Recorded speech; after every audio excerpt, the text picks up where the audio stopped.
How to fix Messenger video call sound problem.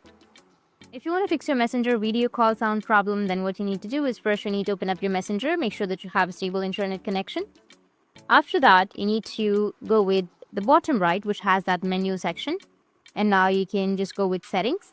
Once you tap on settings, you will have notification center. So tap on notifications and sounds.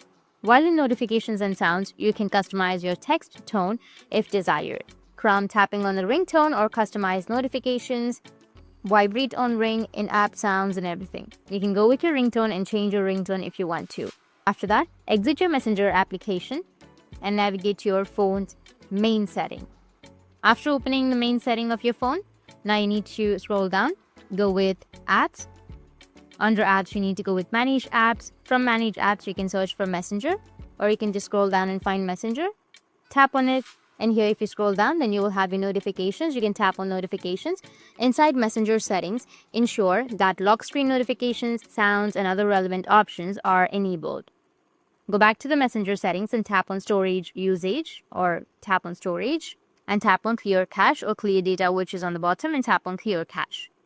After clearing your cache, you can go back, you can open up your Play Store, and on your Play Store, you can go with search, and from the search, you need to search for Messenger, and you need to go and update your application. If you have any updates, tap on update, and it will update and it will fix your problem. That's it, and if you have any questions, feel free to comment below. Thanks for watching.